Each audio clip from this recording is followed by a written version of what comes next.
Bienvenidos a Voces del Crimen, donde desvelamos la trágica y retorcida historia de Daniel y Ana, un matrimonio que parecía perfecto hasta que las traiciones y los secretos salieron a la luz.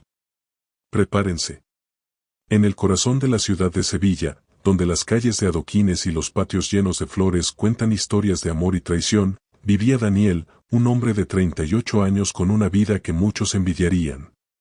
Trabajaba como arquitecto, su talento había sido reconocido con varios premios, y su matrimonio con Ana, una profesora de literatura de 35 años, parecía el epítome de la felicidad conyugal. Su casa, una joya arquitectónica restaurada por Daniel mismo, estaba situada en un barrio tranquilo, lleno de historia y encanto. Daniel y Ana habían compartido casi una década de matrimonio. Su vínculo se había forjado con viajes, risas y proyectos compartidos. Él diseñaba, ella escribía. Pero bajo la superficie de esta aparente perfección, había grietas que comenzaban a abrirse. Todo comenzó una tarde cuando Daniel, al regresar del trabajo más temprano de lo habitual, encontró a Ana en casa con un hombre que no conocía. La escena era inofensiva a primera vista, estaban sentados en el sofá, con libros y papeles esparcidos, como si estuvieran inmersos en una discusión académica. Sin embargo, algo en la forma en que el desconocido miraba a su esposa hizo que una alarma silenciosa sonara en la mente de Daniel. La sonrisa de Ana, que siempre había sido para él como el sol, ahora parecía oscurecida por una sombra de culpabilidad. El hombre se presentó como Javier, un colega de Ana, pero la semilla de la duda ya había sido plantada. Daniel intentó ignorar la sensación de traición, pero esa noche, mientras Ana dormía, él permaneció despierto, recordando cada detalle de la escena. Las noches siguientes, empezó a notar pequeños cambios en su esposa, llegaba más tarde del trabajo, parecía más distraída y su teléfono móvil, que antes siempre estaba a la vista, ahora lo guardaba con celo. La sospecha se convirtió en una obsesión. Daniel comenzó a seguir a Ana, primero con excusas de que eran coincidencias, luego abiertamente. Descubrió que los encuentros académicos eran frecuentes y no siempre con Javier. Había otros hombres, otros rostros que Ana parecía conocer demasiado bien. La verdad era desgarradora, su amada esposa estaba teniendo aventuras sexuales con varios de sus colegas y conocidos.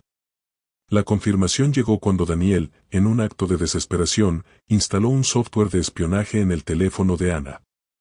Las conversaciones, las fotos, las citas planeadas con precisión militar, todo estaba allí, confirmando sus peores temores. El dolor de la traición lo consumió, el hombre que había creído en el amor incondicional, en la fidelidad, se convirtió en un espectro de sí mismo, lleno de resentimiento y una ira que no sabía cómo manejar. Una noche, después de haber bebido más de lo habitual, incapaz de soportar más el dolor, Daniel confrontó a Ana. La discusión fue violenta, llena de acusaciones y lágrimas. Ana intentó justificar sus acciones como una necesidad de sentirse viva, de explorar aspectos de sí misma que sentía que el matrimonio había sofocado. Pero para Daniel, cada palabra era una puñalada más en su alma ya herida. En un arrebato de furia, impulsado por el alcohol y el dolor, Daniel tomó un trofeo de arquitectura de su estantería, uno que había ganado juntos, y golpeó a Ana en la cabeza. El acto fue impulsivo, pero el resultado fue definitivo. Ana cayó al suelo, sin vida, y Daniel se quedó mirando el cuerpo de la mujer que había amado, ahora un cadáver, sin poder creer lo que había hecho. La realidad de sus actos golpeó a Daniel como una ola de frío. Estaba solo en la casa con el cuerpo de su esposa, la sangre comenzando a formar un charco alrededor de su cabeza. El shock inicial dio paso al pánico, sabía que debía actuar, pero ¿cómo? En su mente, las imágenes de su vida juntos se mezclaban con las de las traiciones de Ana, creando un torbellino de emociones contradictorias. Daniel decidió cubrir sus huellas. Con manos temblorosas, limpió la escena, envolvió el cuerpo de Ana en una sábana, y lo llevó hasta el sótano. Conocía cada centímetro de su casa, y sabía que allí, en un rincón oculto, había una puerta que llevaba a un pequeño cuarto que había usado como almacén. Enterró el cuerpo bajo una montaña de viejos muebles y materiales de construcción, pensando que nadie buscaría allí. Después de deshacerse del cuerpo, Daniel intentó volver a su vida normal. Pero la normalidad era ahora un recuerdo lejano. Cada ruido lo sobresaltaba, cada llamada telefónica lo hacía pensar que ya había sido descubierto. Comenzó a beber más, a trabajar menos, y su aspecto se deterioró visiblemente. Los amigos y colegas notaron el cambio, pero Daniel evitaba las preguntas con excusas de trabajo y estrés. Las semanas pasaron, y la ausencia de Ana comenzó a ser notada. No era solo que no se presentaba a su trabajo, sus amigos, preocupados, comenzaron a preguntar. Daniel, en un intento por mantener la farsa, dijo que Ana había decidido tomarse un tiempo para sí misma, para viajar y escribir. La mentira era frágil, pero la gente, aunque sorprendida, lo aceptó por el momento. Sin embargo, la verdad tiene una manera de salir a la luz. Un día, mientras Daniel intentaba seguir adelante, se encontró con Javier en una cafetería. La mirada de Javier no era de sorpresa, sino de conocimiento. ¿Dónde está Ana, Daniel?, preguntó con una voz que no ocultaba su sospecha. Daniel balbuceó una respuesta, pero la mirada de Javier le dijo que no le creía. La paranoia de Daniel creció. Empezó a seguir a Javier, convencido de que si alguien sabía algo, sería él. Pero en lugar de encontrar evidencia de que Javier estaba investigando la desaparición de Ana, Daniel descubrió algo completamente inesperado. Javier no estaba buscando a Ana, estaba investigando a Daniel, no por la desaparición de su esposa, sino por algo completamente diferente. Javier, resultó ser, no era solo un colega de Ana. Era un detective privado contratado por una exnovia de Daniel, quien había sospechado de él por actividades sospechosas durante su relación años atrás. Esta exnovia, ahora convencida de que Daniel tenía algo que ver con la desaparición de Ana, había decidido que era hora de desenterrar viejas sospechas. La revelación fue como un golpe doble para Daniel. No solo estaba siendo observado por la desaparición de Ana, sino que su pasado volvía para perseguirlo. Decidió entonces que su única salida era eliminar a Javier, creyendo que así podría detener la investigación antes de que llegara demasiado lejos. Una noche, Daniel siguió a Javier hasta su apartamento. Con una mezcla de desesperación y locura, intentó entrar, pero fue sorprendido por Javier, quien estaba preparado para esta eventualidad. En la lucha que siguió, Daniel fue desarmado y esposado. Javier, con una sonrisa irónica, le dijo que había esperado este momento, no para salvar a Ana, sino para casar a Daniel por algo mucho más oscuro. Javier, con Daniel ahora a su merced, comenzó a revelar la verdad. No estoy aquí por Ana, Daniel. Estoy aquí por ti, por los crímenes que cometiste hace años, crímenes que tu exnovia me contrató para investigar. Las palabras de Javier eran como cuchillos, abriendo viejas heridas que Daniel había creído cicatrizadas. Años atrás, antes de conocer a Ana, Daniel había estado involucrado en un esquema de fraude inmobiliario que había dejado a muchas personas sin sus hogares y con deudas enormes. Su exnovia, quien había estado en el borde de esa vida de engaño, nunca había podido probar su participación, pero siempre sospechó. Ahora, con la desaparición de Ana, había visto la oportunidad de cerrar el círculo, contratando a Javier para que no solo investigara a Daniel por la posible muerte de su esposa, sino también para reabrir el caso del fraude. Daniel, en su desesperación, intentó negarlo todo, pero Javier tenía pruebas, documentación y testimonios que había recolectado a lo largo de los años. La trampa se había cerrado, no solo por la muerte de Ana, sino por sus pecados pasados. La policía llegó poco después, alertados por Javier. Daniel fue arrestado, no solo por el asesinato de su esposa, sino también por los cargos de fraude. La casa fue registrada exhaustivamente, y en el sótano, bajo los escombros, encontraron el cuerpo de Ana. La noticia conmocionó a Sevilla, una ciudad que había visto en Daniel y Ana un símbolo de amor y éxito. El juicio fue un circo mediático. Daniel, ahora en el banquillo de los acusados, escuchó cómo se relataba su historia, desde el fraude hasta el asesinato. La defensa intentó argumentar que el asesinato fue un acto impulsivo, nacido del dolor y la traición, pero la evidencia de su planificación en ocultar el cuerpo y la naturaleza premeditada de sus crímenes pasados pesaron más. Mientras la sentencia se acercaba, ocurrió un giro inesperado. En la sala del tribunal, una persona se levantó, una figura que nadie esperaba ver, Ana. La sorpresa fue palpable, murmullos de asombro y confusión llenaron la sala. Ana, viva, con una mirada de determinación y dolor, comenzó a hablar. Reveló que había fingido su muerte con la ayuda de Javier, quien no solo era un detective privado, sino también su amigo desde la universidad. Ella había descubierto el fraude de Daniel antes de su confrontación final, y sabiendo que estaba en peligro, había orquestado su muerte para escapar y hacer que Daniel revelara sus verdaderos crímenes. La sangre que Daniel había visto era de un animal, y el cuerpo envuelto era una maniquí diseñado para engañarlo. Ana había estado escondida, observando cómo Daniel se desmoronaba, esperando el momento perfecto para aparecer y asegurarse de que pagara por todo. El plan era arriesgado, pero con la ayuda de Javier y la policía, se aseguró de que Daniel no pudiera escapar de su pasado ni de su presente. La verdadera sentencia de Daniel fue entonces no solo por el intento de asesinato, sino por todos sus crímenes previos. Fue condenado a una larga pena de prisión, con la certeza de que pasaría el resto de su vida detrás de rejas. Ana, por su parte, encontró una forma de cerrar ese capítulo de su vida. Su traición a Daniel, aunque moralmente ambigua, había sido necesaria para detener a un hombre que era capaz de mucho más daño. La ciudad de Sevilla, que había visto en ellos un cuento de amor, ahora veía en su historia una lección sobre la complejidad de la verdad y la justicia.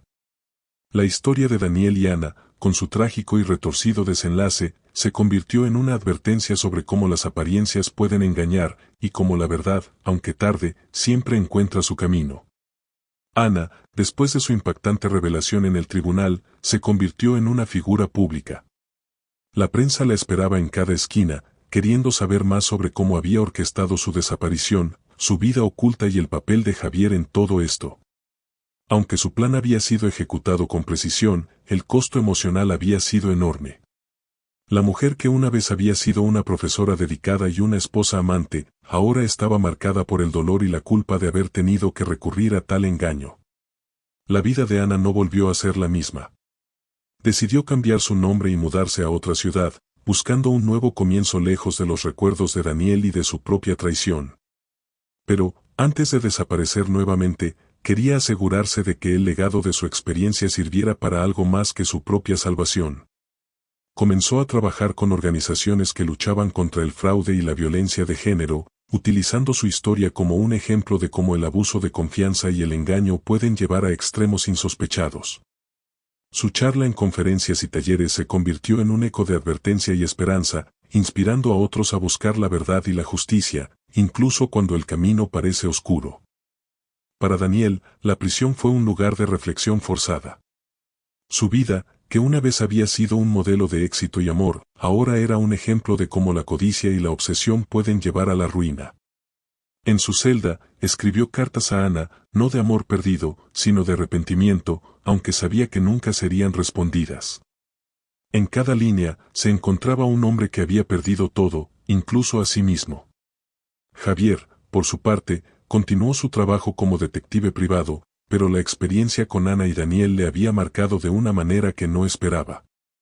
Se convirtió en un defensor más ferviente de la justicia, especialmente en casos donde las víctimas eran manipuladas o invisibilizadas.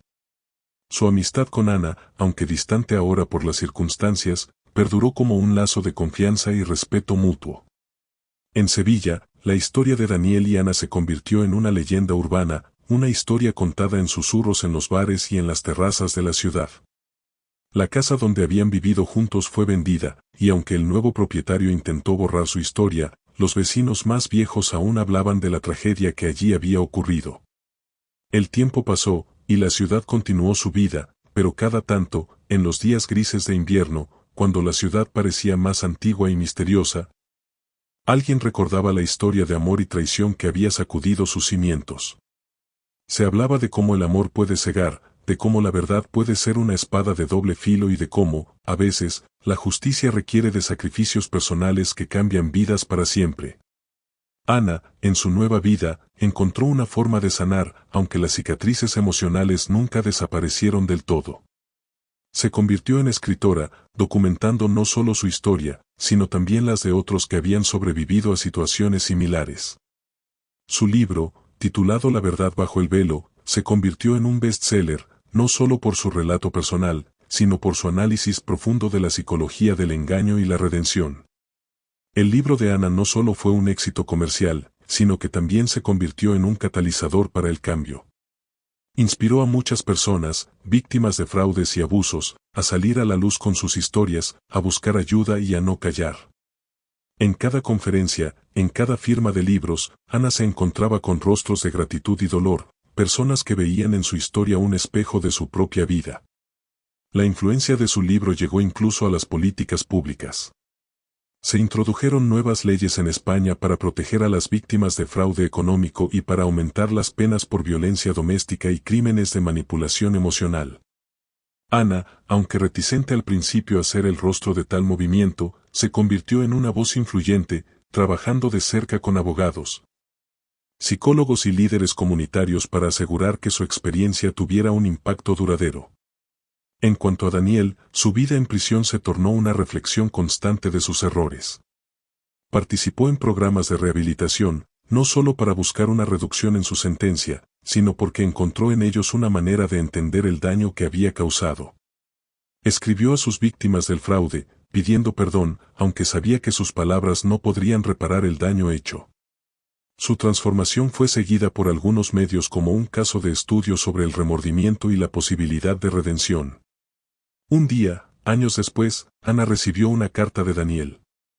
Esta vez, no era una carta de amor ni de arrepentimiento personal, sino un documento formal donde se comprometía a testificar en futuros juicios contra otros involucrados en el fraude inmobiliario, aquellos que aún no habían sido capturados. Era su manera de intentar enmendar, al menos en parte, el daño que había causado. Ana, al leer la carta, sintió una mezcla de emociones. No podía perdonar, pero veía en la acción de Daniel un intento de hacer justicia, de ayudar a aquellos que, como ella, habían sido víctimas de la manipulación y el engaño. Decidió no responder, pero sí compartió la información con las autoridades, permitiendo que se iniciaran nuevas investigaciones basadas en la confesión de Daniel. La vida de Ana continuó, marcada pero también enriquecida por su experiencia.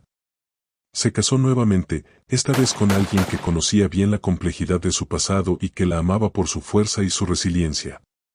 Su nuevo matrimonio fue un contraste con el primero, lleno de transparencia, apoyo y entendimiento mutuo. En Sevilla, la casa donde todo había comenzado fue convertida en un centro comunitario, un lugar donde se ofrecían talleres sobre prevención del fraude, apoyo a víctimas de violencia y educación sobre derechos humanos. La placa en la entrada decía, en memoria de la verdad y la redención, un recordatorio de que incluso de las historias más oscuras puede surgir luz. El legado de Ana y Daniel, aunque marcado por el dolor y la tragedia, se convirtió en un ejemplo de cómo las decisiones individuales pueden tener un impacto colectivo. La historia de cómo una mentira puede desmoronarse bajo el peso de la verdad, cómo la justicia puede tardar pero no fallar, y cómo la redención y la sanación son procesos que pueden durar toda una vida, resonó en muchas personas. Años después, cuando Ana fue invitada de vuelta a Sevilla para una ceremonia en honor a su trabajo y a su contribución a la comunidad, se encontró mirando la ciudad desde una perspectiva diferente. Vio a Sevilla no solo como la ciudad de su tragedia, sino también como el lugar donde había encontrado su propósito, su voz y su camino hacia una nueva vida. La historia de Ana y Daniel, con su trágico y retorcida narrativa, se convirtió en una lección viva sobre la naturaleza humana, el amor, el engaño y la posibilidad de cambio. Un recordatorio de que cada final puede ser un nuevo comienzo, y que de la oscuridad más profunda puede surgir una luz que ilumina el camino para otros. La historia de Daniel y Ana es un espejo que refleja las complejidades más profundas de la condición humana, donde el amor, la traición, la justicia y la redención se entrelazan en una narrativa que nos invita a una reflexión profunda sobre varios aspectos de nuestras vidas y sociedades. La naturaleza del amor y la traición. Primero, esta historia nos obliga a cuestionar qué es el amor. ¿Es una fuerza incondicional que perdona y protege, o puede ser un velo que esconde la manipulación y el control? La traición de Ana, aunque motivada por una necesidad de autodescubrimiento, desató una cadena de eventos que mostraron cómo el amor, cuando se mezcla con el egoísmo y la desconfianza, puede convertirse en un catalizador para la destrucción. La ilusión de la perfección y la realidad del engaño. La vida que Daniel y Ana proyectaban era una ilusión de perfección que ocultaba verdades mucho más oscuras. Este relato nos enseña a no dejarnos llevar por las apariencias, a buscar la verdad más allá de la fachada que las personas o las situaciones pueden presentar. Es un recordatorio de la fragilidad de la confianza y de cómo el engaño puede existir en las sombras de lo que parece ser una vida ideal. La justicia y la venganza. La venganza de Ana, aunque justificada por el fraude y el intento de asesinato de Daniel, nos pone frente a un dilema moral. ¿Es correcto tomar la justicia por nuestras manos? La historia nos muestra que la justicia, aunque puede ser tardía, debe buscarse a través de los sistemas legales y éticos, no mediante el engaño o la violencia, por más justificada que parezca.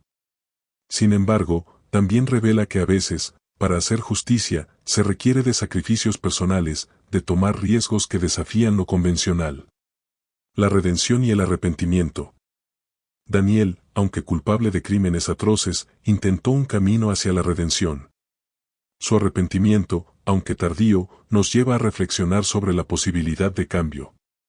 ¿Puede alguien que ha causado tanto daño encontrar su camino hacia la redención? La historia sugiere que, aunque el perdón puede ser inalcanzable, el esfuerzo por enmendar el daño puede tener su valor, no solo para el perpetrador sino también para las víctimas indirectas. El poder de la verdad. La verdad, en esta narrativa, actúa como una fuerza liberadora pero también destructiva. Ana utilizó la verdad como un arma, pero también como una herramienta para la sanación y el cambio. Nos enseña que la verdad, aunque puede ser dolorosa, es esencial para la justicia, la curación y el crecimiento personal y social. La resiliencia y la transformación. Ana y Daniel, cada uno a su manera, ejemplifican la resiliencia humana. Ana, transformando su dolor en propósito, y Daniel, enfrentando la realidad de sus acciones, nos muestran que incluso en las situaciones más desesperadas, hay un potencial para la transformación personal. Es una lección sobre cómo la adversidad puede moldear a las personas, llevándolas hacia caminos de autorreflexión, cambio y, en algunos casos, hacia la posibilidad de una nueva vida. La justicia social y el impacto de las historias personales. Finalmente, la historia de Ana y Daniel se convirtió en un faro para el cambio social. A través de su experiencia, se fomentaron leyes, se crearon organizaciones de apoyo y se educó a la sociedad sobre temas críticos como el fraude y la violencia de género. Nos recuerda que cada historia personal tiene el potencial de influir en la sociedad, de cambiar políticas y de inspirar a otros a actuar contra las injusticias. En conclusión, la narrativa de Daniel y Ana es una advertencia y una lección sobre cómo el amor puede ser tanto un constructor como un destructor, sobre la importancia de la verdad y la justicia, y sobre la capacidad humana para la redención y la transformación. Es una invitación a mirar más allá de las superficies, a valorar la resiliencia y a entender que nuestras acciones, para bien o para mal, tienen el poder de moldear no solo nuestras vidas, sino también el mundo que nos rodea.